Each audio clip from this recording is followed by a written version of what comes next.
Di tahun 2007, Paranormal Activity telah sukses memberikan warna baru kepada genre horror found footage. Alih-alih menggunakan kamera bergoyang yang ngikutin kemana karakternya pergi, film indie tersebut menggunakan kamera steady yang merekam ruangan rumah, yang seketika efektif mencuatkan trop-trop unggulan dari genre ini. Suara misterius yang gak kelihatan sumbernya di mana, wide shot tapi sudut pandang penonton amat terbatas, dibalut pula dengan cerita keluarga yang membuat penonton rela memandangi ruang kosong sambil siap-siap memegangi jantung mereka begitu kekuatan tak berwujud menunjukkan aktivitasnya. Beberapa sequel pertama dari film tersebut masih bertahan dan cukup berhasil mengantarkan pengalaman seram yang serupa.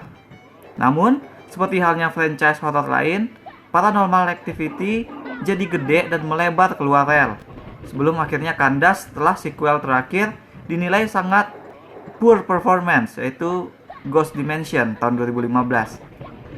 Aku actually bersorak girang saat film tersebut gagal dan officially mengakhiri franchise ini. Karena memang franchise-nya sudah jadi kayak parodi dari dirinya sendiri gitu. Karena kebanyakan sequelnya hanya meniru trik tanpa pernah mikir bagaimana ataupun memahami apa yang membuat trik tersebut berhasil. Namunnya lagi, seperti halnya franchise horror yang lain, franchise ini pun berusaha dihidupkan kembali. Paranormal Activity Next of Kin ini adalah usaha menghidupkan tersebut. Dijadikan literally next of kin alias kerabat dekat dari film-film sebelumnya, film terbaru ini oleh sutradara William Eubank diberikan arahan yang fresh. Seenggaknya fresh itulah niat dari awal, biar segar gitu. Next of Kin tidak lagi melanjutkan mitologi sekte Toby dan Katie, tidak lagi bersetting dalam rumah dengan kamera yang merekam ruangan kosong di malam hari. Eubank menggunakan konsep found footage yang baru bagi franchise ini, tapi nggak benar-benar baru dalam genre tersebut. Itu pun dilakukan dengan generik dan dengan konsep yang tidak maksimal.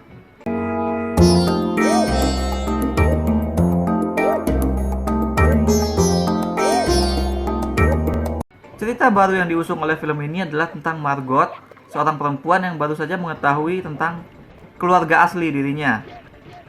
Dia masih kecil dulu, waktu masih bayi, ditinggalkan oleh ibunya begitu saja di depan pintu apartemen. Sang ibu melarikan diri dari keluarga besar mereka di perkampungan Amish. Sosok ibu Margot jadi misteri. Untuk itulah Margot memutuskan untuk mengunjungi kampungnya tersebut.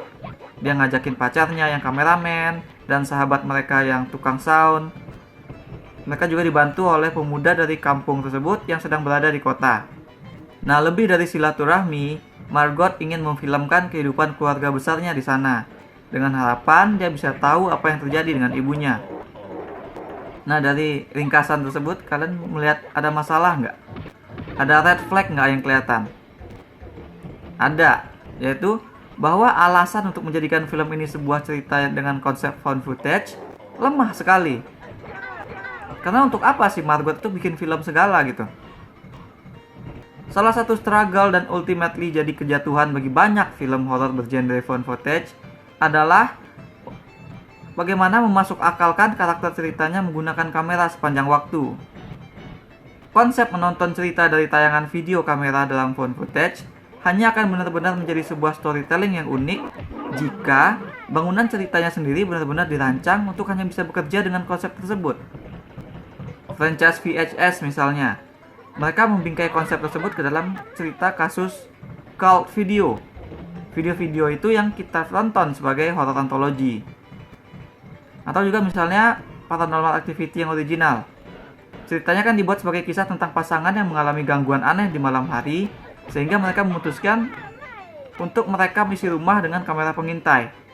Klip-klip dari rekaman kamera mereka itu yang kita tonton sebagai film. Narasi film tersebut serupa puzzle yang harus kita susun, dan klip-klip itu jadi kepingan puzzle-nya. Jadi, make sense saat keseluruhan film adalah tontonan dari klip video atau dari klip rekaman kamera. Next of Kin nggak punya alasan yang kuat seperti demikian.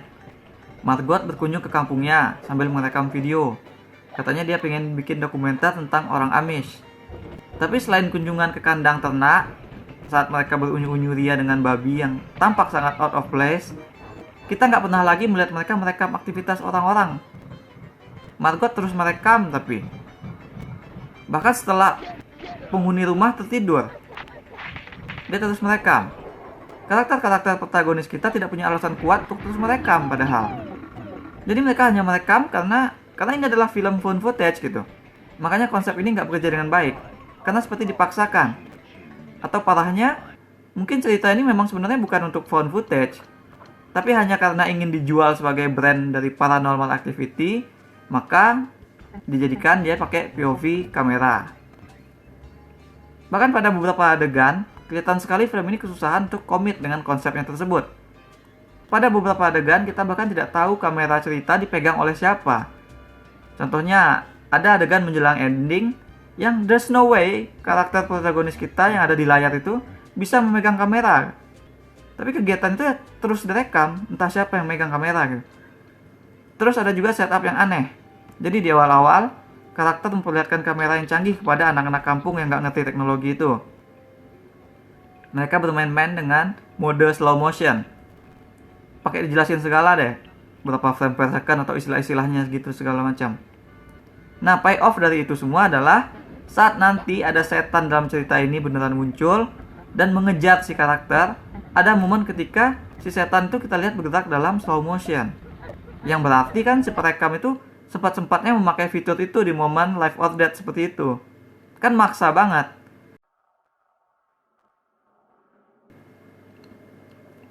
Orang dikejar setan tapi masih sempat ngerekam lewat kamera aja udah aneh. Apalagi pakai aktifin mode slow mode segala gitu. Ketika mereka semua menginap di rumah kakek Margot yang jadi pemimpin atau sosok patriarki di keluarga Amish, kupikir malamnya akan ada bagian ketika mereka mendengar suara-suara, lalu memutuskan untuk memasang kamera tersembunyi. Jadi aku pikir kita masih bisa mendapatkan momen yang khas paranormal activity gitu. Memang nanti mereka tuh memang mendengar suara di malam hari. Ada satu adegan ketika Margot bangun dan menyelidikin suara tersebut hingga ke atap. Dan kita kemudian mendapatkan bagian paling ngeri dan bagian paling terbaik lah seantero durasi film ini. Berkat permainan kamera dan timing jump scare yang pelan tapi pasti. Namun, bagian mereka memasang kamera tersembunyi untuk mengintai tak pernah datang. Next of Kin malah gagal untuk menjadi seperti paranormal activity. Bahkan, The Medium film Thailand itu aja bisa menjadi paranormal activity yang lebih baik ketimbang Next of Kin ini. Film dari Thailand itu sebenarnya menggunakan standar found footage kebanyakan, yakni membentuk ceritanya berupa ala-ala dokumenter, supaya karakter dengan kamera bisa terus ada di sana. The Medium melakukannya dengan sangat kuat, sehingga dia beneran tampak seperti mockumentary, padahal sebenarnya found footage filmnya. Saking kuatnya, at its worst, The Medium bisa kita bilang sebagai mockumentary yang berkembang menjadi found footage yang all over the place. Sedangkan Next of Kin, film ini bukan hanya mengeluarkan diri dari ending yang template buat genre found footage, yang semua karakternya mati, tapi dia juga keluar dari tradisi ending franchise-nya sendiri. Narasinya juga sebenarnya cukup berbobot. Margot yang diperankan oleh Emily Bader, walaupun melakukan pilihan-pilihan yang bego, tapi nggak annoying. Dia likable. Dia dirancang seperti teman yang bisa relate dengan semua penonton. Sayangnya, Margot hidup di dunia cerita yang dibangun dengan lemah. Film ini bahkan tidak bisa dibilang sebagai found footage yang all over the place saking lemahnya. Melainkan cuma cerita yang bisa lebih baik penggaliannya jika tidak dikonsep sebagai found footage. Nah kan ini suatu kesalahan besar. Bayangkan, jika tidak sibuk mikirin karakter dan kamera, film ini bisa menggali banyak hal yang hanya dimasukin seuprit ke dalam cerita.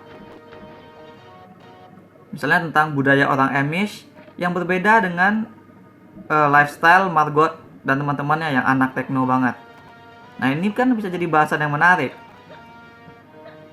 Apalagi film memang tampak menggali horor dari sini. Margot dan teman-temannya menjadi takut dan curiga kepada keluarga besarnya sendiri karena mereka begitu aneh dan berbeda gaya hidupnya. Mereka hidup tanpa listrik dan sebagainya. Belum lagi kan mereka tuh ya keluarga Margot, jadi bahasannya bisa lebih dalam, bisa lebih personal. Tapi karena film ini lebih mementingkan gaya found footage, maka bahasan ke arah sana tuh dangkal sekali. Hanya dibuat berupa ya karena Amish berbeda maka terlihat mengerikan gitu. Horornya kayak absen karena kejadian mengerikan itu hanya dipancing oleh Margot yang melanggar larangan kakeknya. Alih-alih benar-benar mereka diganggu oleh fenomena gaib. Ya selain suara-suara tadi, kebanyakan horor yang datang karena si Margot pengen menyelidikin penduduk desa gitu. Jadi mestinya film ini bisa bekerja lebih baik kalau si Margot itu memang anggota Spooky Buster gitu. Kalau ada kejadian aneh dan dia memang dipanggil untuk menyelidikinya gitu. Kalau kita lihat pada film ini seperti kayak menghororkan stereotipe orang Amish itu sendiri, yang bisa saja berujung terlihat sebagai narasi yang gak respect. Mungkin itu juga sebabnya film ini mengadakan sebuah revealing di menjelang akhir yang menjelaskan bahwa sesuatu itu ternyata tidak seperti yang kelihatannya gitu. Itu juga lantas menunjukkan betapa naskah film ini memang dibuat skenanya aja. Jadi ada kayu yang malangin pintu gereja, bertuliskan kalimat dalam bahasa Jerman. Jadi si Margot dan kawan-kawan lalu lantas kan bingung nyari tahu ini artinya apa, ini gerejanya apa gitu. Namun saat nanti mereka semua sudah masuk, di lantai gereja itu terdapat gambar-gambar yang disertai tulisan-tulisan berbahasa Inggris. Anehnya, kenapa yang di dalam malah bahasa Inggris bisa dimengerti semua orang gitu. Turns out itu buat kemudahan doang si Margot supaya bisa membaca eksposisi-eksposisi dan cerita bisa maju kembali. Jadi film ini nggak ragu-ragu untuk menjadi serba mudah bagi karakter, karena itu berarti juga mudah bagi mereka untuk membuat cerita.